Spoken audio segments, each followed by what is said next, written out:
Ouais, c'est parti. Alors, on a fait en gros 3 vides-greniers. Oui, 3 vide-greniers, il faisait froid le matin. Ouais, On commence à arriver à la saison, il fait très froid. De la route, un petit peu de route quand ouais, même. ouais, ouais. Un petit peu de brouillard. Le premier vide-grenier, les gens étaient pas sympas en fait. Ah oui, il y a eu toute une série des réflexions, des machins, des trucs. Oh là Ouais, mais là. on se demande ce qu'ils ont pris là-bas, mais ça les rendait un petit peu agressifs. Bon, heureusement, il y en a eu qui étaient sympas, puis qui avaient des choses intéressantes. Et puis Euh, les 2 autres vides-greniers, bon, un petit peu plus anecdotiques. oui, anodin, mais Ouais, ouais. bon, voilà, l'ensemble a fait un truc Oh ouais, le deuxième sympa. qu'on a donné à l'entrée, c'était pour une bonne œuvre. Le troisième, je crois que c'est un des pires vide-greniers de la saison. Oui, on se demande pourquoi on y On y retourne, ouais. Ouais, retourne, ouais, je mais crois à que ça chaque doit fois, être, c'est... d'après mes calculs, c'est le 80e vide-grenier de l'année. Ok, bon bah voilà, ça commence par...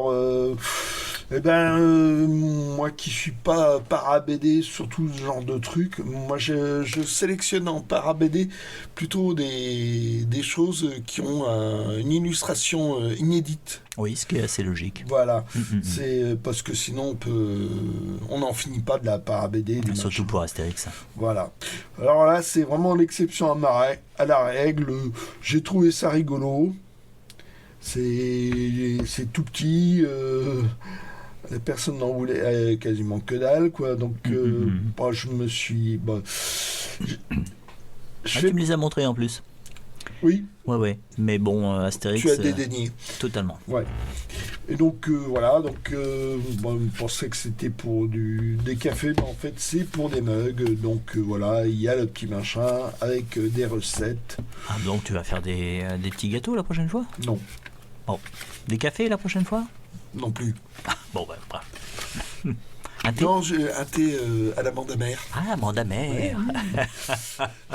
Allez, celle-là, elle est cochée. Hein, Voilà, ça c'est c'est un fait. truc qu'on sort régulièrement. C'est une private joke. Généralement, dans toutes les aventures les romans d'Agatha Christie, il y a toujours des meurtres avec l'amande. Oh, c'est un goût d'amande mère. Et en fait, c'est le cyanure, c'est ça? Ouais, c'est la La cyanure. cyanure.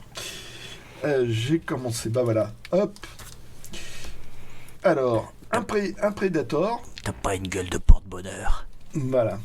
Donc, celui-là, bon, j'ai mis un certain prix. Parce que d'habitude, ce genre de truc, bah, j'essaye de mettre un minimum de prix. Parce que c'est pas les trucs auxquels j'attache. Là, bon, bah, vu les. Je sais pas si on voit bien les détails. Les petits détails? Ouais. Ouais, je trouve que les détails Il est très détaillé. de sa sorte de petits trucs un petit peu avec des. Ouais, c'est pas mal fait, ouais. La petite armure, les pièces de Je armure. pense que c'est pas un premier prix. Hein. J'y Ouais, connais rien je en sais figurine, mais il me semble que c'est un truc pas donné. pas. Tu as la marque en fait de cette figurine? Non, mais je pense que si Ariok voit cette vidéo, Donc Ariok, spécial dédicace Ariok, c'est à toi d'estimer la vidéo. il saura me dire la marque, le machin, enfin tout ce qu'il faut. Mais bon, voilà. Alors là, bah, ça a l'air d'être un Luke Skywalker. Hein. Bah, il a un sabre en tout cas. Le sabre bleu, la tenue du l'Empire contre-attaque. Mhm. Ouais, ouais, il a cette tenue de pilote. Il a juste. Par contre, l'appareil derrière, ça me dit je sais rien pas ce ça. que c'est. Je sais pas ce que c'est ce machin. Je sais pas ce que c'est ce délire, mais ça m'a l'air pas. Enfin, je sais pas trop comment ça tient. On verra. Voilà. Par contre, la personne m'a surprise parce que d'habitude, bah, il y a comme le prix, il y a un prix Tintin. Tintin, Il y c'est a, cher. il y a un prix Star Wars. Et il y a un prix Star Wars, sauf que là, 20 centimes. Ouais, ça c'est. Voilà. Bon bah c'est cadeau, hein. C'est cadeau, quoi. C'est bon, bah, Bon bah c'est cool. voilà. Hop. Décédé. Donc Adèle, bah, mine de rien, bah, c'est une belle voix. Je vois que tu suis pas. Hein. Ah, je suis pas, je suis en train de Il regarder. il était en train de regarder. Mais la non, figurine. faut regarder sous le pied. Ouais. Faut regarder sous le pied. Et donc c'est 2013 ou 2014. Donc Adèle, une belle voix. Des compos qui sont pas mal, hein, ça se tient. J'ai envie de dire, c'est du mainstream, un peu style rock, quoi. Ouais, pop, chanson pop un peu. Oui, voilà. Moi, je connais vraiment que le morceau qui avait servi pour Skyfall, en fait. Je crois que c'est elle qui a chanté pour Ouais, Skyfall. puis il y en a d'autres pour les autres albums. Ok. Je crois que c'est le premier. Mhm. Et là, par contre, il n'y a pas de morceau qui sort. Je l'ai écouté tout à l'heure. Voilà, c'est premier album, je sais pas. Bon. Enfin bon, comme j'ai les autres, ça vaut pas le coup. Alors là, la comédie musicale avec Jane Kelly. C'est pour ça que j'ai pris, parce que j'aime bien Jane Kelly. J'étais très comédie musicale. Moi, Singing in the Rain, le film, j'adore. Et donc là, c'est Un Américain à Paris et Les Girls. Alors, je saurais pas te dire exactement. Un Américain à Paris, c'est quoi? C'est Gershwin? Je sais plus, je sais jamais. Oui. Gershwin, ouais, voilà. Donc bon, moi, c'est surtout des morceaux chantés. Oui, là, je ressens qu'il y a toutes les chansons de... Alors ça, je serais incapable de te les chanter, hein. C'est... Je connais I got rhythm, I got... ta-dam. J'ai écouté un certain nombre de fois le film. D'accord, donc Voilà. tu le connais. Et tu danses avec? Au moins, non, vaut mieux pas. Ah, ok. Au moins Un Américain à Paris. Les Girls, je sais moins. Mais bon, moi comme danseur, je préfère Fred Astaire. Ah oui, Fred Astaire a une super classe. Ouais, mais je trouve plus flamboyant Jane Kelly. Ah, ok. Voilà. On parlait de Skyfall, et la BO de Skyfall. Mhm. Donc, musique originale par Thomas Newman. Alors, je sais pas, c'est un pari, je sais pas, j'ai même pas vu le film. C'est pas une compile. C'est vraiment Là, c'est vraiment la musique, quoi. La musique. Oh, je pense qu'il y a un morceau qui sera la reprise du thème de John Barry, j'imagine. Oh, j'imagine, c'est un passage obligé. Oui, c'est obligé. Et à chaque fois, ce qui est intéressant, c'est que le thème est changé. C'est-à-dire qu'en fait, le thème par rapport à dans la BO, c'est le premier, c'était contre le Dr No. Le thème a changé régulièrement. Il devient plus funk en fait au moment de Live and Let Die. En fait, il est vraiment beaucoup plus funk qu'au début en fait. Et le thème est vraiment superbe. Là, donc, je disais, elle est bien là, Adèle, dans cette chanson? Je suis même pas sûr qu'il soit dans celui-là. Ah ouais? Ah, je pensais que c'était. Je pensais que c'était dans Skyfall qu'elle avait. Si, mais je suis pas sûr qu'elle soit sur le CD. Ah oui, c'est original ça. En général, c'était toujours le dernier morceau. Comme tu as deux BO. Deux BO. Une avec une compile de morceaux, ouais, et une version purement en BO. Ouais, mais je sais pas s'ils le font pour les James Bond. Ils le faisaient souvent pour certains films. Vous avez ça pour des films comme Roméo plus Juliette. Vous avez plein. Il y a les deux versions. Pour le James Bond, je savais pas qu'ils faisaient. Ou alors c'est que... Je sais pas, j'ai pas encore écouté. Bon donc je peux pas te dire. Ok, hop, clac. Ouais. Je crois que tu dois regarder. Oui. Ça, c'est moi qui l'ai montré, ça. Ça, oui, c'est moi, ça. C'est mon chien de gars. J'étais là dans le carton. Hop. J'ai montré. Ah non, mais... Peter Randa. Non, mais... Je sais pas, hein. T'aimes avoir mal? Non, pourquoi en fait, j'en ai quelques-uns des fusées, mais le problème, c'est que je trouve la couverture super chouette. Mais à lire, ce qui fait que comme je les ai pas beaucoup lus, je préfère que tu les prennes et puis bon, c'est basta. Hein. Mais après, je sais qu'à un moment donné, j'en verrai d'autres. Hein. Oui, non, il y en a certains, oui, j'ai regretté de les avoir lus. Ouais, ça pique un peu. Hein. Oh, ouais, même des fois beaucoup. Ouais. Il y en a un, je me rappelle, j'ai eu l'impression de lire l'équivalent de Plum 9 from Outer Space. Ah, d'accord. Le film qui est réputé le plus mauvais du monde, qui a été élu comme ça aux États-Unis. Et ouais, ça cochait à tous les clichés, avec une course-poursuite inutile. Ouais, non, je rigolais en le lisant. Bah, déjà, il y a des fois, on a l'impression que c'est vraiment un roman qui n'était pas normalement de la SF, et en fait, ça a été transformé en SF, et puis après, il y a des fois la traduction qui est bizarrouille. Non, bah non, c'est des textes français. Pour certains. Ah oui, c'est Ouais. vrai, c'est en anticipation. Bah, en général, Ouais, c'est anticipation. En voilà. général, ouais. Ouais. Et Donc, lui, Peter Randa, il y en a certains, ouais, j'étais agréablement surpris, d'autres bof. Donc, bah, on va voir si celui-là, je l'apprécie ou pas. mhm. Bon, je dis pas quand est-ce que je vais le lire, je sais pas quand. J'en ai quelques-uns à lire, peut-être avant, je T'as sais peut-être pas. un peu de retard, non, c'est ça? Une palle qui, ouais, Ouais, un peu haute. Mm, mm, mm, mm.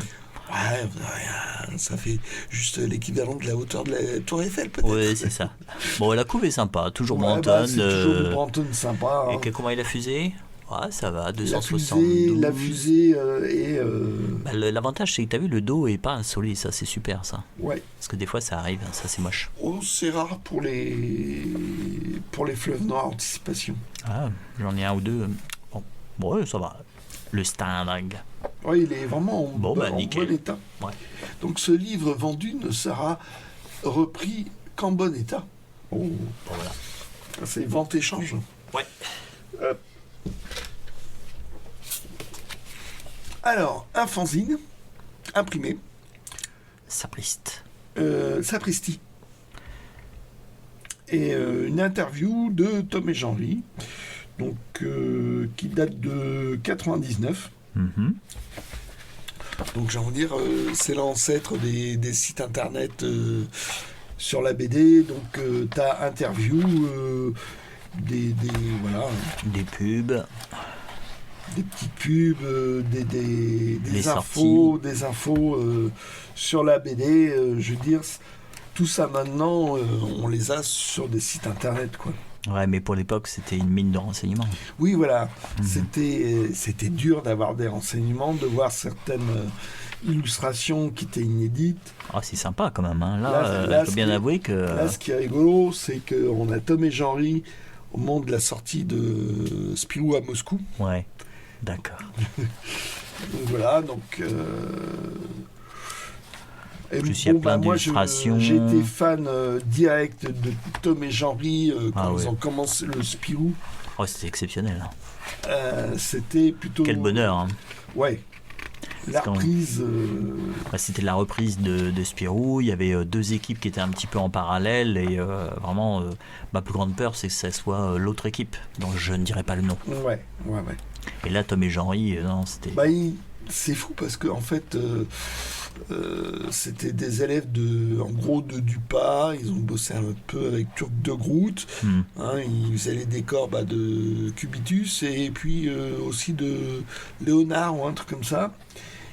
Et en gros, leur première vraie BD, c'est un mini récit de Spirou. Ouais, je me souviens, ouais, quand c'était sorti. Mais alors, Ouais, ouais. c'était la voix sans maître. Hmm. Mais c'était explosif, quoi. Mm. C'était waouh, Spirou, ça a du peps avec eux et tout, et ça l'a gardé, quoi. C'était incroyable. Ouais, sympa cette revue. Hein. Ouais. Elle est vraiment sympa. Hein. Ouais. Bon, Daniel Magen.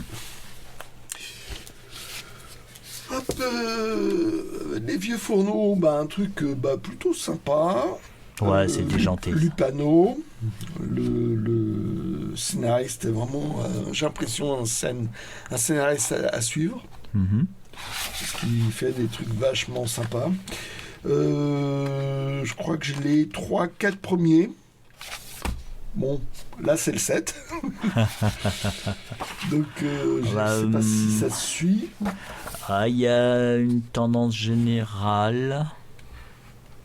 Le 7, je l'ai pas lu, mais en tout cas, c'est très agréable à lire. C'est totalement déjanté. Sur 3 anciens 68 arts, non Ouais, qui sont toujours en fait sur le. Bah, qui ont un côté anard. Totalement un art, ouais. Totalement un art. Ils sont pleins de vie. Ils ont eu des histoires incroyables. Et il y a une relation avec la petite fille, non? Oui. Une des petites filles des trois mecs. Bah en fait, il y a la petite fille en fait qui a un spectacle de marionnettes avec le loup en slip. D'ailleurs là, et ils ont fini par faire les livres pour enfants, le loup en slip. Parce qu'au départ, c'était juste. C'était juste en fait une cité. En fait, cité dans le spectacle. Ça en fait. a fini par exister véritablement. Ah oui, ça a beaucoup de succès d'ailleurs. Et c'est déjanté. Hop. Alors. Non. C'est bon, ça arrive. Oui. J'ai un blanc. Il faut que je meuble. La, je vais chanter. La. Non, voilà. Arrête de chanter. Ah, zut. Je n'étais pas arrivé au couplet. Oui, c'est pas grave. Allez, science. Donc, science et science-fiction. Donc, Univers Science, apparemment, c'est suite à une exposition, un catalogue d'exposition, sans doute. Généralement, en fait, si c'est un catalogue d'exposition, dans les premières pages, tu dois avoir les dates de l'exposition. Là, c'est Édition de la Martinière, c'est un éditeur en fait de beaux livres, assez très réputé, enfin assez connu. C'est pas hyper pointu, mais leurs livres généralement sont bien faits. Là, ce qui est étonnant, c'est que c'est broché. Souvent, c'est plutôt cartonné jaquette. Là, il y a un. Je sais plus, je crois qu'il. Mais c'est assez copieux. Là, les gens, là, il y a des remerciements. Il me semble que voilà. Ah voilà, exposition, aventure croisée, ok. Donc, effectivement, c'est le catalogue d'une exposition. Ce qui explique, en fait, l'iconographie qui est très riche. Là, c'est quand tu étais sur le stand, en fait, tu l'as feuilleté, et c'est vrai que c'est assez beau. Hein. Ouais. Donc, apparemment, c'est une série d'articles. Alors, j'ai l'impression quand même que c'est pour les gens qui ne connaissent pas la science-fiction quand même. Je dirais que c'est assez pointu. Le problème des expositions maintenant, c'est que tu peux pas en fait aller trop à fond. Les gens, si tu as des explications qui sont trop longues sur des panneaux, sur des choses explicatives, les gens vont passer devant et vont se désintéresser. Tu es quand même obligé de faire maintenant des panneaux qui attirent l'œil, des choses un petit peu plus interactives, avec des jeux, avec des quiz, avec des éléments qui... Dans le bouquin, il pourrait être... elle est chouette, hein, Metropolis. Ouais. Donc voilà, moi je... Un post-apo, ça. Ah oui, je suis une légende. Avatar, bien sûr. Ouais, là, c'est tous les films. Plus ou moins des langues, un peu de tous les thèmes. Ouais. Tiens, c'est marrant, on en parlait au moment du thé là de Orange Mécanique. Alien, spécial dédicace à Ariok. Donc voilà, c'est un peu tous les aspects de la science-fiction. Ouais. Alors, pour les fans de science-fiction, je sais pas si c'est... je vais lire un peu, mais j'ai l'impression que c'est un peu léger quand même. Ah, ça a l'air de se déplier là pour les robots. Oui, il y a quelques trucs comme ça, voilà. Alors, sympathique. Moi, je dirais pour l'iconographie, ça alors, va. c'est vraiment pour les images, pour l'iconographie que je l'ai pris. À Tron. Parce qu'il y a des reproductions de pulp, d'images de cinéma, de comics. Voilà, il y a un petit peu de tout. Bon, bah cool. Voilà. Et puis bon, sincèrement, pour le prix que je l'ai acheté... 1 euro. Voilà. Tu l'as dit. 1 euro au lieu de 30. Ouais, ça va. Voilà. Alors une vieille réédition d'Achille Talon. D'Achille Talon à restaurer un peu. Il manque un petit bout par-ci, là. Et puis il faut recoller. Donc le premier, je ne l'avais pas. Donc c'est l'occasion. Donc c'est on a les couvertures. De garde pilote. Tiens, on a même une petite publicité pour une librairie de la cité. C'est là où ça a été acheté. Donc, ça a été acheté à Brest. Ah oui. Voilà, donc vraiment les débuts d'Achille Talon. Donc des gags. Donc encore au rodage, le dessin c'est pas encore ça. Les personnages ont pas encore leur physique. Et donc, une personne a bu de sa science, voilà, avec les deux gamins.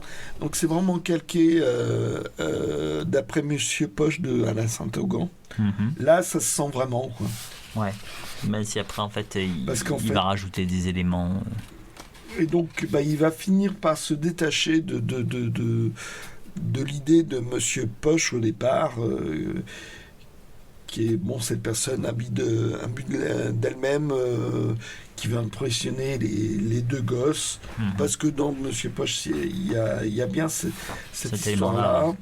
Et on voit vraiment les éléments qui vont se mettre en place. Donc, Vincent Pourcent, le symbole du commerce. Là, regarde le voisin comme il était. Ah, il est totalement différent. Hein. Il ne l'est pas encore mis en place. Hein. Il n'a pas encore son physique. Il a l'idée, mais c'est pas encore ça. Ouais. Oui, et en fait, il n'a pas encore le verbiage qu'il aura dans les épisodes suivants. Le côté une langue recherchée, en fait. Oui, avec un vocabulaire et tout. Oui. Et là, pour l'instant, et c'est des gags d'une seule page encore. Oui, puis toi, quand tu as les gags, en fait, avec la neige ou des choses comme ça évoque même des sketchs de Bico, en fait. Hein. Avec la neige, les enfants qui se font payer pour déblayer la neige, c'est vraiment un ancien thème, ça. Ouais, puis même, je veux dire, c'est vraiment calqué, parce que il voulait reprendre Monsieur Poche, vraiment, Greg, parce qu'il avait repris Zigépus. Et il voulait faire ça dans Pilote, sauf que Goscinny, qui était rédacteur en chef, disait qu'on ne pouvait pas le reprendre tel quel. Donc Greg a repris un peu l'idée, mais en le modernisant. Et c'est l'évolution de cette idée de départ qui a fini par donner Achille Talon. Ouais. Bon, je l'ai déjà dit, mais c'est vrai que ce qui est rigolo, c'est que toi, tu vas commencer par découvrir Achille Talon par les gags. Et il y a peu de temps que tu t'intéresses aux histoires complètes. Disons que j'aurais pas dû commencer par les gags, justement. Et moi, c'est l'inverse.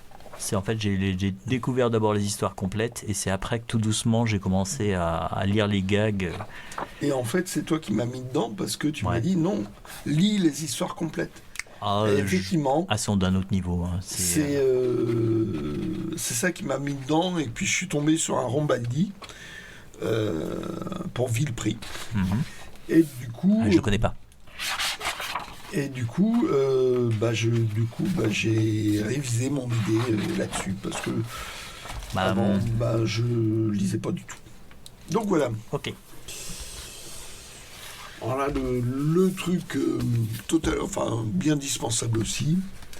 Un cherche-et-trouve sur les Schtroumpfs. Moi, j'aime bien l'univers de Peyo. Mais bon, les premiers, les 10 premiers albums des Schtroumpfs. Ouais. Ouais, ils sont chouettes. Qu'est-ce qu'il faut chercher là ? Là, c'est plus pour la Schtroumpfette. Faut trouver le Schtroumpf, d'abord la Schtroumpfette. C'est bon, j'ai trouvé le grand Schtroumpf. Pas si vite. Voilà, donc un petit jeu pour les enfants normalement, mais on peut s'amuser à regarder. C'est un objet. C'est un objet, ça va, c'est sympa, c'est regarder, c'est rigolo à voir. Bon, ouais, c'est... c'est pas mal fait, hein, c'est bien. Ouais, c'est correct. Hop. Là, pareil, c'est pour l'objet. C'est une édition publicitaire offerte par Verbaudet. Comme je ne fréquente pas les magasins Verbaudet, c'était l'occasion de trouver. Donc, histoire sélectionnée. Donc, je puisse le correspondre au 21 ou 22 quand il est passé chez Dargaud. Voilà. Donc, que dire de plus ? C'est Boule et Bill, quoi. Boule et Bill, par Roba encore. Voilà. Oui, il faudra faire un ménage. Ouais. Donc voilà, ça complète mes albums publicitaires. Décidément, c'est des livres-objets pour moi. Hein. Pour aujourd'hui ? Ouais. Oui, oui. Donc, Star Wars, L'attaque des clones. Ah, c'est qu'il y en a des masses de bouquins sur Star Wars. Là, c'est le côté... comment on appelle ça? Un peu documentaire, faussement documentaire, Ouais. avec des écorchés. Voilà, des écorchés. Donc, c'est ça que je trouvais rigolo, c'est d'avoir les plans, les écorchés. Ça me casse les pieds, Naboo. Ah, moi j'aime bien. Ouais, j'aime bien le 1 en fait. Je sais pas, mon mes préféré bien sûr c'est ce qu'on appelle les 4 et 5, 4, 5, 6. Première trilogie. Première d'origine. trilogie, celle d'origine en fait. Voilà. Bon, normal, hein. Mais l'épisode 1 et 2, je les avais trouvés très agréables. Le 3, je le trouve vraiment trop sombre. 7, 8, 9, je les avais vus au cinéma. J'avais été. On en prend plein les yeux. Enfin, le 9, Voilà. un peu décevant quand même. Mais je les ai pas revus depuis. Hein. Je pense que les voir une seule fois, ça suffit dans une vie. Ouais. Et donc voilà, c'est tout ce côté un peu technique que je trouve rigolo. De la technique qui n'existe pas, quoi. Donc toutes ces explications soi-disant scientifiques, je trouve ça rigolo. J'ai plusieurs trucs comme ça sur ce genre de thème. Donc ouais, voilà, c'est pour une fois je l'ai pris. Bon, c'est Parce que chouette. maintenant, il y a tellement de trucs Star Wars, alors que quand on était gamin, c'était ultra rare. Ouais. Là, on en est gavé. Voilà. Et puis, je vais terminer sur un achat Internet. Ah, ah. Voilà. Donc, un Timur, de la BD classique, voire trop classique. Donc il était un peu abîmé. Là, il y a un petit manque sur le dos. Donc t'as tout fait un recollage. Donc j'ai recollé là parce que c'était pété. Et du coup, la personne, j'ai envie de dire, le soldait vraiment. Donc ça valait le coup. Il y a autre chose. Bon, là, le gamin, il a écrit que c'était le 9e. Bon. Mais bon. Le collage, en fait, tu l'as collé directement sur le vrai dos ou tu as mis en onglet? C'était facilement recollable. Ah ouais, ok. Ouais. Ah, c'était une déchirure en biais. Ouais. Ah, ok. Ah, les couleurs sont chouettes, hein. Ouais. Ah, je trouve ça Les sympa. Hein. pages sont très très épaisses. Ah, ça, c'est agréable, ça. C'est assez surprenant. Mais, non, mais tâte et monseigneur. Tu vois? Hop. Ah ouais. Ça, c'est plutôt, Ouais. j'ai envie de dire, plutôt inhabituel. Ouais. Donc les pages qui jaunissent, ok. Et Ça, c'est agréable, ça, j'aime bien. donc, Des couleurs mates. C'est années 60. C'est Ouais, c'est du l'histoire temps de d'une série. Frédégonde et Bruno.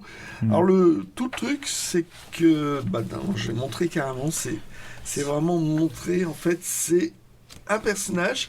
Ouais, comme si c'était une famille avec le même personnage qui est à différentes époques, quoi. Voilà, la préhistoire, Babylone, l'Égypte, la Grèce, Rome contre Carthage, la Gaule romaine, la Gaule chrétienne, les grandes invasions et Frédégonde.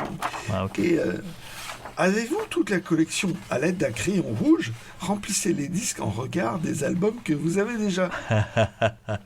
Donc, Ah, ils appellent vraiment à Oui, donc, détruire sa propre eh BD. ben, Bon, heureusement, ça le va. gamin, on n'avait aucun. non. Et puis il en a pris qu'un seul apparemment. Alors j'ai envie de dire, c'est de la BD classique, voire un peu trop classique. D'accord. Voilà, je sais pas si t'en as déjà lu. J'ai dû en lire, oui, j'ai dû en lire, je crois que ça a été, c'était ressorti dans les années 80, oui. Ouais. Et ce qui fait que c'est à ce moment-là que j'en avais lu. Ah, moi j'aime bien. Il y a un côté classique, et puis bon, ça se passe au Moyen-Âge. Moi je suis très. puis bon, c'est pas très. Avec des histoires de chevaliers, moi je suis très chevalier et Mais cheval. d'un autre côté, c'est quand même pas très sérieux, quoi. Non, pas du tout. Hein. Non, ça, Non, c'est je faut pas veux se dire, détendre. c'est, Point de vue historique, point de vue historique, histoire, c'est hyper Ouais, bateau. Hein. ouais. Pour moi, ça correspond un peu au film hollywoodien sur les chevaliers de la table Oui, ronde voilà. ou Ivanhoe avec, comment il s'appelait cet acteur, Robert Taylor. Moore. Non. Roger Moore. Non, Roger Moore, c'était. S'il a fait une série, mais c'était C'est pas une série Ivanhoe télévisée. Oui. C'était une série télévisée. Non, Ah il y avait des films hollywoodiens et en fait. Oui, moi, voilà, c'est. Avec les épées, ils se battent super vite. C'est les combats, c'est n'importe Puis quoi, côté, mais. carton-pâte. Ouais, dans le décor. totalement. Quoi, carton-pâte, mais très flamboyant. Et bon, bah ça là, c'est Voilà, un peu donc, ma jeunesse. Donc, après, en lisant, je me suis aperçu qu'il y avait 2 pages qui étaient déchirées. Ah, donc Voilà. reconnaître tout ça. Donc, Ce sont des cahiers. Ce sont des cahiers ou c'est. Oui, cahiers agrafés. Cahiers graffés, ok. Donc, ça, les cahiers agrafés, t'as toujours une peur parce que les Ouais. agrafes rouillent, ça bouffe le papier, et ça a tendance à se barrer. Voilà, là, le risque, c'est que la page centrale, vous voyez, où on voit les agrafes, soit partie. Mais là, elles sont pas rouillées, ça va. Donc il va falloir que je recolle ça avec du. Alors comme le papier à jauni, comment ça s'appelle, le papier japon. Ça risque de laisser des traces, ça se verra. Se verra un peu. Mais là. T'as que du papier japon blanc ou t'en as de différentes teintes? Pas à ma connaissance. Ouais, j'ai 2 teintes moi dans le papier japon. Je crois que mon papier japon normalement n'est pas fait pour ça. Ouais, je crois que t'as pas un bon papier japon. Non. Si, je t'avais filé une feuille, toi. Oui, mais j'en avais acheté d'autres. Oui. Et ma feuille, tu l'as utilisée au moins? Non, je ne l'ai pas encore utilisée. Bah, j'ai plutôt mes réparations qui s'accumulent en ce moment. Ouais. Donc, oui, mais là, à recoller, ça me semble inévitable d'utiliser le papier japon, quoi. Ouais. Ça, C'est peut-être que certains teintent après le papier japon. Peut-être. Mais le teinté, faut pas se planter, quoi. Ouais, non, ça, je connais pas. Ouais. Donc, voilà, c'est ton tour. C'est mon tour. Allez, zou. Hop, c'est parti. C'est mon tour. Ouais, c'est ton tour. Donc le premier achat du premier vide-grenier, c'était un livre dont vous êtes le héros. Bon, c'est marqué dessus. Donc là, c'est vraiment une réédition assez récente. Le format a changé, ils sont un petit peu plus grands. C'est Défi Fantastique numéro 3. Alors là, c'est pas un inédit, ça a été réédité plusieurs fois. Là, je l'ai pris quand même, il était vraiment nickel. C'est pour tes vieux jours. C'est pour mes vieux jours. T'arrives plus à lire, même avec une loupe. Ouais, c'est ça. Comme ça, c'est bien écrit, bien gros. Je pourrais le lire. J'ai pas comparé avec la première édition Gallimard pour voir s'il y avait des différences. Je ne pense pas qu'il y ait. Si j'en note, j'ai l'impression que l'iconographie est plus moderne. Oui, c'est vrai. C'est plus moderne, c'est déjà plus souple à manipuler parce que là, on n'a pas peur de l'ouvrir. On sait que normalement, ça doit pas craquer. Alors que souvent, le défaut de la première édition. L'illustration ont l'air moderne. Oui, c'est vrai. Non, c'est chouette. Il y a ce système-là, en fait, si vous n'avez pas de dés, c'est un système qui vous permet de faire un tirage un petit peu aléatoire. Poc, vous tournez une page, poc, vous avez le numéro. Ça vous permet de faire un combat, des choses comme ça. Voilà, donc est-ce que j'ai besoin de rajouter en fait ce que c'est qu'un livre dont vous êtes le héros? Non, non. Vous regarderez sur internet, débrouillez-vous. Bon, là j'ai pris ça, c'était le coin. C'est un livre, c'est du régionalisme, mais ce qui est sympa, c'est vraiment des livres qui sont faits en région. Vous avez plein d'informations. C'est un polar, c'est quoi? Non, c'est quelque chose sur les légendes de la ville de Carnac, les traditions, les coutumes. C'est un côté documentaire, quoi. Oh, c'est un livre, en fait, souvent, c'est là, je pense que l'amateur a averti la découvrance. Ce sont des petits éditeurs locaux qui font des livres sur la région. Donc, vous voyez, il n'y a même pas. S'il y a un ISBN quand même, mais il n'y a pas de code barre. De quand date-t-il? Dans chaque région, comme ça, là, tu vois, c'est un petit éditeur qui est de. Ah oui, effectivement. Il a été tiré 500. Ah non. Non, ça c'est le tirage de tête, ça. D'accord. Là, c'est un petit éditeur qui est de Saint-Grégoire, donc c'est Ille-et-Vilaine. Donc j'ai 1995 et pourtant vous n'avez pas de code barre. Donc c'est vraiment des petits éditeurs qui font ça. Ils font souvent un travail assez intéressant de régionalisme. C'est des passionnés, quoi. Oui. Après, là, j'ai trouvé ces 4-là sur un stand. La personne avait en gros, c'était le stand qui sauvait tout. Oui, c'est ça. Le stand qui sauve tout, parce que régulièrement on y allait et il y avait un vieux papy qui avait plein de choses. Et là, avant, la dernière fois, il nous a dit qu'il viendrait plus parce qu'il commençait à être assez âgé. Ça lui faisait beaucoup de kilomètres. Donc, bon, c'était un peu incertain d'aller sur ce vide-grenier parce que sans lui, c'était beaucoup moins intéressant. Là, c'est vraiment le stand qui a tout sauvé. Là, vous voyez, donc, ce sont c'est les éditions Michel de Ligne et donc des rééditions des bandes dessinées de l'âge d'or. Donc là, voilà, c'était une revue cartonnée. Et c'était les premiers temps, les premières rééditions de trucs qui étaient à l'époque devenus totalement introuvables, qui sont maintenant réédités en intégrale. Là, c'est quand les grosses maisons d'édition n'avaient pas encore la notion de patrimoine. Alors, donc, c'était des petits libraires qui ont commencé à faire ça. Et comme ça marchait, les grandes maisons d'édition ont repris le truc derrière, quoi. Voilà, donc c'est assez amusant de lire les bandes dessinées de l'âge d'or. Bon, là, on sent que la bande dessinée a dû traîner un peu. Il y a de la poussière qui s'est mise un petit peu partout. Mais bon, sympathique. Hop là. Alors là, le Schtroumpfissime, je ne l'avais pas. Bon, il n'est pas en super état, non, mais c'est... il y a du boulot. Il y a du boulot. Là, le dos classique chez Doron, il est cassé. Il y a une partie qui a disparu. Faudra faire une greffe. Ouais, va falloir faire greffer tout ça, nettoyer tout ça. Là, on voit que c'est un petit peu sali. Les gardes colorés sont là. Hop, le papier. Ouais, l'intérieur a l'air. Ça a l'air d'aller. Il y a des petits trousseurs par-ci, mais rien de catastrophique. Les agrafes sont rouillées. Ouais, donc là, on voit le copyright de 1965. Là, il y a une petite publicité pour les Schtroumpfs noirs. Donc, c'est nickel. C'est un prix totalement raisonnable. C'est la première édition. Voilà, première édition. Là, à surveiller, ça. Je brosse ça. Ouais. Je vais peut-être le mettre en quarantaine, on sait jamais. Je sais pas où il a séjourné. Dans un endroit humide. Ouais, c'est ça. Dans une région humide, j'ai envie de dire. Ouais, c'est ça. Alors ça, je ne connaissais pas du tout, numéro 3 de l'Introuvable. On est un petit peu encore dans la réédition de bande dessinée. Bon, là, il y a Cocardi, Roland. 84, sur les Azous. Donc les Azous, c'était un courant dans les années 40. À la fois de musique, à la fois de stylistique. Et là, on a même années 50.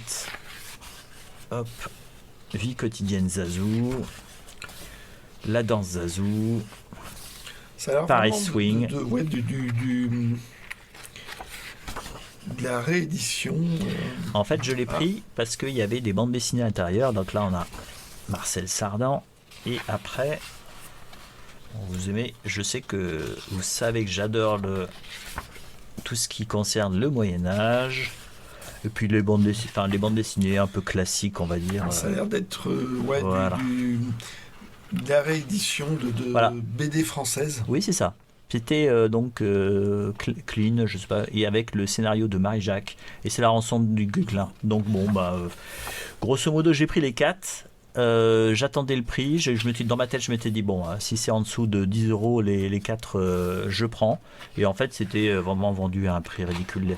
Les 4 volumes, je les ai achetés 8 €. Donc, j'aurais eu tort de me priver. Surtout le dernier. Surtout ceci. Donc, c'est le recueil du journal Lucky Luke. Alors là, bon, il a pris cher le dos.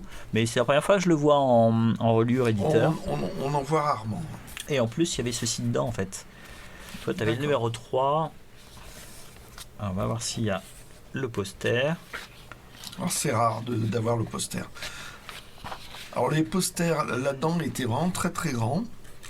Et il a été enlevé. Il a été enlevé. On voit que les agrafes ont été légèrement bougées. Donc, le gamin l'a mis sur son mur. Là, il a pris l'humidité aussi. Hein. Mais bon, pour moi, c'était vraiment c'était surtout la reliure qui m'intéressait. Ce qui est sympa, c'est que tu avais une illustration. Maintenant, elles ont été recyclées souvent. Mais c'était de belles illustrations avec de belles couleurs faites par Maurice. Et en fait, c'était une déclinaison. C'est Dargaud, à un moment donné, qui a voulu diversifier à partir de pilotes. Voilà, on a voulu faire entièrement des journaux à partir de certains personnages. Donc il a fait Lucky Luke. Ils ont fait Achille Talon. Non, il y a aussi numéro pour Achille Talon. Il y a eu aussi, comment ça s'appelle, Corinne et Jeannot. Oui. Voilà, sauf que ça n'a pas marché. Donc je crois que donc, pour la revue Lucky Luke, il y en a eu 15. Pour Achille Talon, il y en a eu 6. Corinne et Jeannot, c'est devenu un tout petit machin. Donc voilà, donc c'était... c'est pas inoubliable, on va dire. Moi, j'ai vu j'ai envie de dire, ça. ça manquait d'une certaine âme, je trouve, ces trucs-là. Je sais pas, ça n'a pas pris. Et par contre, voilà, il y a la première BD... Thiriel, donc fait par Paul Yvet et Jean-Pierre Dionnet, avant Métal Hurlant. Donc en fait, voilà, c'est l'intérêt de... Voilà, donc j'ai pris. Je me suis pas posé la question. Ah non, fallait pas trop le laisser. Déjà, c'est pas facile de les trouver au numéro, et là, la relure, il y a encore du boulot. Ça s'ajoute sur la pile à restaurer. T'as bien fait, parce que tu l'aurais reposé, je l'aurais pris. Ok. Alors ça, c'est la curiosité. Les aventures du duc de Saint-Piastre. Je ne connais pas du tout. Je connais pas du tout cette histoire. Même chose, je me suis dit, je vais tenter. C'est de 73, je pense pas qu'il y ait eu de réédition. Je sais pas d'où ça vient. Mais je trouvais le dessin assez amusant. Ouais, le dessin... Voilà, ça a l'air de se passer donc sous le Second Empire, enfin 1851, ça doit être encore la Seconde République. Est-ce qu'il y a eu le coup d'État en 1851 ? Je sais pas. Ah si, oui, ça a dû être, oui, parce qu'il parle de l'empereur, donc il y a déjà eu le coup d'État. Donc voilà, c'est une histoire. Le dessin, ça va. C'est curieux. Ouais, c'est assez original comme dessin, mais... Ouais, ça a l'air de... je l'ai vu plusieurs fois, ce truc-là, et jamais assez tenté pour le prendre. Oh, c'est vraiment de la curiosité, je vais le lire, et si ça se trouve... Tu me diras si c'est bien, parce que... Oui, voilà. Je sais pas ce que ça donne, quoi. C'est vraiment la BD, je vais la lire, si c'est pas bien, ça va aller dans un carton, ou un de ces jours, je revendrai, et comme ça, on n'en parlera plus. Curiosité. Alors là, j'ai trouvé, vous connaissez, j'ai des collections parfois particulières. Une cravate. Alors la cravate, là c'est la méga large, donc ça va être sûrement des cravates années 70, super large. Point de vue texture, alors ça vous pouvez pas le voir. Faut que ça aille avec un costume à pelle à tarte. Ouais, alors ça faut vraiment le costume Starkey Hutch pour la mettre. Ah, moi je voyais Jean-Paul Belmondo. Dans les années 70, tu vois, dans ce truc-là. Donc cravate Paco Rabanne avec ici là. C'est carrément la doublure Paco Rabanne. Là, on connaît pas trop la matière. Je sais pas trop quelle matière c'est. Pour moi, je pense que c'est de la laine. C'est pas une cravate en soie, ou alors ça n'a pas l'air d'être de polyester. Pour moi, c'est aller en laine. Polyester pour Paco Rabanne, à moins que ça soit une copie, je vois pas ça. Ça n'a pas l'air. Non, je pense que c'est de la laine. Paco Rabanne, c'était un styliste. Qui était un peu barré. Je crois qu'à un moment donné, il croyait en la réincarnation, et il pensait qu'il était la réincarnation de Cléopâtre, je crois. Il était un peu particulier. Non, d'un mec. Non, je crois pas. Ah bon? Ouais, c'est particulier. Ouais. Et puis il était un peu particulier. Il faisait des prédictions. Ah oui, des prédictions qui étaient non. Vu qu'on est encore là, c'est que la prédiction était pas bonne. Tant mieux. Vous rechercherez. En gros, je crois qu'il c'était la fin du monde. prédisait la fin du monde. Oui, c'est ça. Hop, et donc juste après, j'ai trouvé ce livre-là. C'est moi qui te l'ai montré. Ouais, voilà, donc oui. Ouais. Donc effectivement, il fallait que je l'achète, quoi. C'est sur l'histoire de la cravate. En plus, c'est vraiment... On va l'enfoncer dans sa lubie. Oui, c'est ça. J'allais m'en sortir. J'allais arrêter ma collection. Ben non. Donc là, voilà. Sur toute l'histoire de la cravate, sur l'évolution de la cravate, sur comment faire un nœud de cravate, très important. Parce qu'en fait, un nœud simple est différent d'un demi-Windsor, et c'est différent encore d'un Windsor. Ça vous épate, hein? Ouais, étale ta science. Là. Oui, totalement. Ça est très facile, c'est comme la confiture, c'est on en l'étale. Donc voilà, je vais persévérer, puis déjà je vais le lire, donc comme ça j'en saurai plus sur les cravates. Alors là c'est toi encore qui l'as trouvé? Tu me l'as montré? Oui, je l'ai montré. En Oui, fait, oui. j'ai cru que c'était Walter Melon.